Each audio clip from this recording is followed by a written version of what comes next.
¿Qué tal, queridos amigos? Para aquellos que dudan acerca de la influencia del narcotráfico en las elecciones del pasado domingo 6 de junio, pues les tenemos varios datos duros, que son difíciles de entender, pero que ahí están, sin duda alguna. Por ejemplo, hablábamos ayer de que tendríamos que tocar el tema de Nayarit. Es un tema complicado porque el ganador por el partido Morena es Miguel Ángel Navarro, que ha sido pues un político con muchas complicaciones. En principio es médico cirujano y partero. El señor Navarro perteneció al PRI primero, luego se pasó al PRD, en donde estuvo de 2005 a 2012.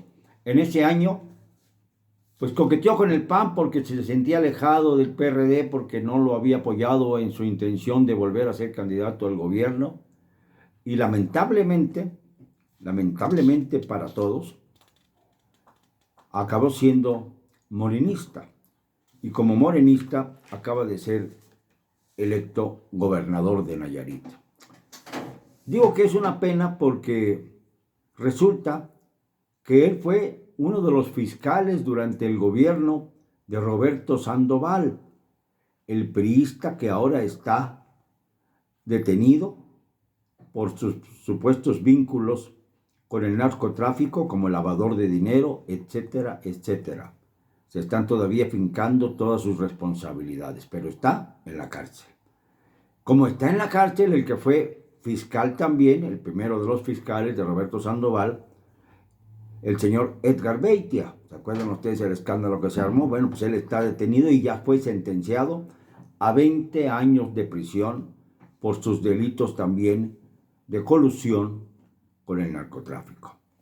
Entonces el señor, que ahora se dice gobernador electo, el señor Navarro, quien además ganó con supuesta contundencia, dice que no tiene nada que ver con el narco, pero durante su estancia en el Senado hizo lo imposible, según dice su propia biografía, por tratar de lavar su imagen, separándose lo más que se pudiera del exfiscal Beitia, su antecesor, y del exgobernador Roberto Sandoval, ambos detenidos, uno ya sentenciado.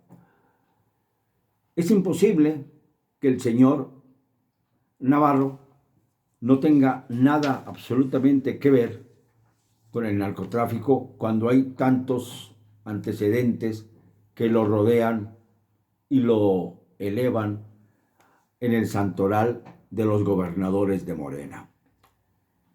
Pero no es el único caso. También hablamos del gobernador de San Luis Potosí, del supuesto gobernador, no electo todavía, pero digamos el candidato triunfador de San Luis Potosí, que tiene también muchísima, pero muchísima cola que le pisen. En el caso del gobernador de San Luis, Ricardo Gallardo, que ganó por Morena también, todavía en 2015 fue aprehendido por sospechas, o más bien por denuncias, en contra de su actitud dentro de la delincuencia organizada y como gran lavador de dinero. Todavía en 2015, hace 6 años, y ahora es ya el triunfador de las elecciones en San Luis Potosí. Por cierto, hay algo en lo que coinciden tanto el señor Miguel Ángel Navarro, que tiene 70 años de edad, como el electo gobernador para los próximos años en Sinaloa, que es la tierra del narco, Rubén Rocha Moya, tienen la misma edad. Uno tiene 71, Rubén Rocha Moya, y Miguel Ángel Navarro tiene 70, para que digan que se les está dando oportunidad a los jóvenes de destacar en la clase política nacional. Lo interesante en el caso de Sinaloa, de Rubén Rocha Moya, es que este fue, a pesar de sus orígenes absolutamente socialistas, de los partidos en los que compitió, siempre ligado a los partidos de izquierda, pero a pesar de ello, aceptó ser subsecretario de Capacitación y Servicios Administrativos del ISSSTE de 2013 a 2017 dentro del gobierno de Enrique Peña Nieto. Ya se nos ha olvidado Enrique Peña Nieto, qué curioso, ¿eh? Parece como que ya es una nube que ha pasado dispersa por el Palacio Nacional. Lo curioso también es que tanto Rubén Rocha como Miguel Ángel Navarro de Nayarit pasaron por el ISSSTE, que era una organización que prácticamente estaba en manos de ¿quién creen?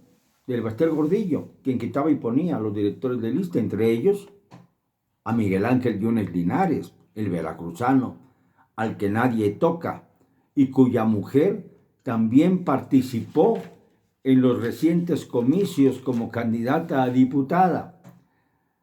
Su hijo no pudo ser candidato a alcalde de Veracruz, Miguel Ángel, que ya fue candidato a gobernador y fracasó en su intento.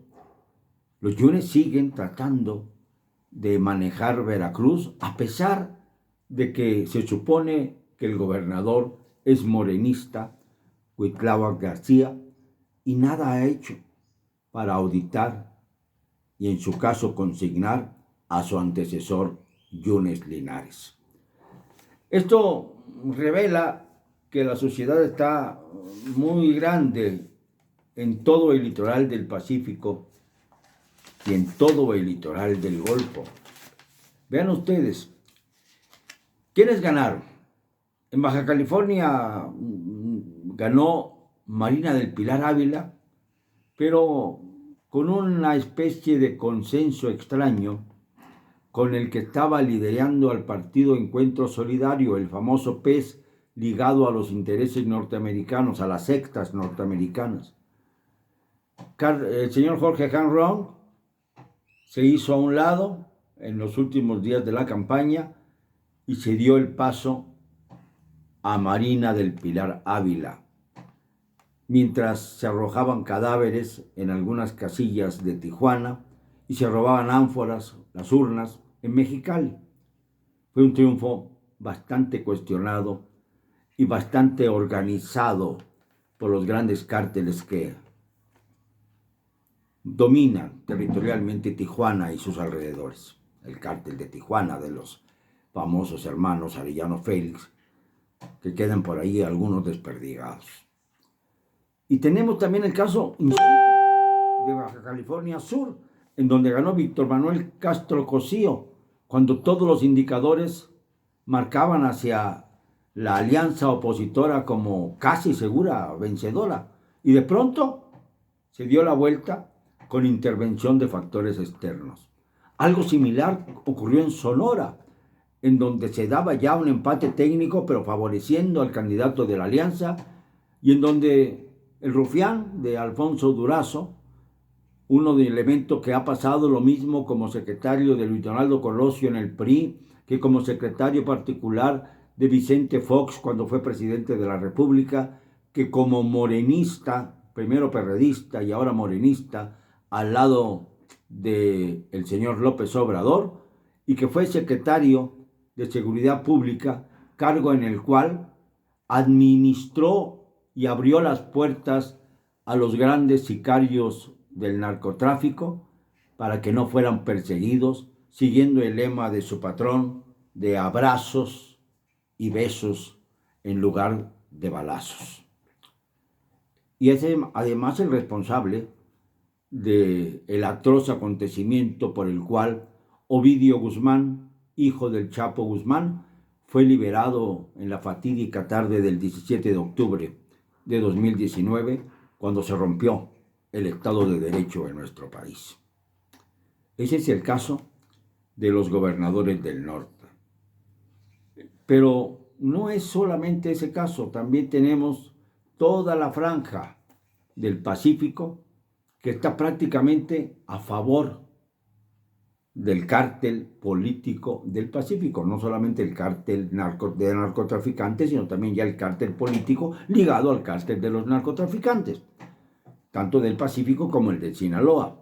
Por ejemplo, el gobernador de Oaxaca, que es priista, dice, Alejandro Murat, y que fue nada menos que director de radio, televisión y cinematografía bajo el gobierno de Enrique Peña Nieto, cuando fue gobernador del Estado de México, y saltó de allí a la gobernatura de Oaxaca, apañado también por su padre, que ha sido señalado como uno de los que intervinieron en el movimiento que se hizo en Lomas Taurinas aquella fatídica tarde del 23 de marzo de 1994, cuando fue asesinado Luis Donaldo Colosio, el candidato presidencial del PRI.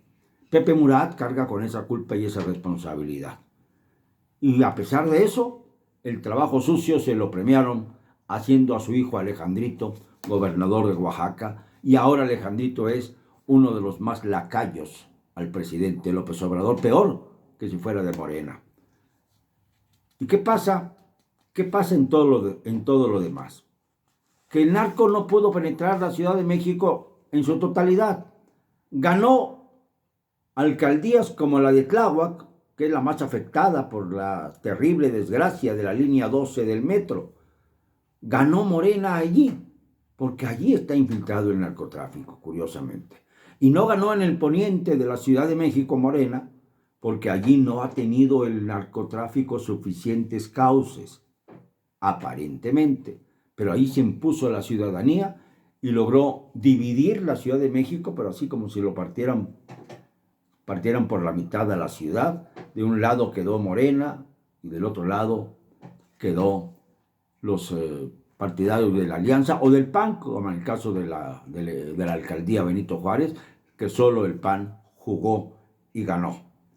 Y así podemos hablar de muchas otras elecciones. En el Golfo, por ejemplo, la de Campeche, que todavía está en un volado, aunque está rabiando Laida Sansores porque no le han acreditado la victoria que dice haber tenido, cuando solamente saca menos de medio punto porcentual de diferencia y se están haciendo los recuentos necesarios, pero que también está terriblemente infiltrada por el narcotráfico.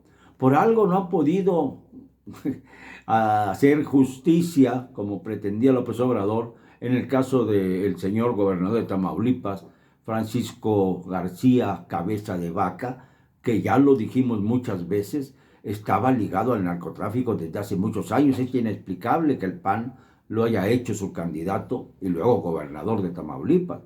Con eso se completa también la suciedad en el litoral del Golfo, que viene obviamente acosando al centro del país. El que diga que las elecciones no fueron dominadas por el narco es que no entiende lo que pasó el domingo 6 de junio. No entienden lo que ocurrió en México. No entienden el tamaño, la dimensión del problema que ahora se presenta con un partido Morena, con 16 gobernaturas ya, producto de la alianza soterrada con los peores mexicanos, aquellos que sirven al narcotráfico. Hay mucho más y lo voy a ir relatando poco a poco. Lo siento, no me van a callar. Y lo digo con cero cobardía.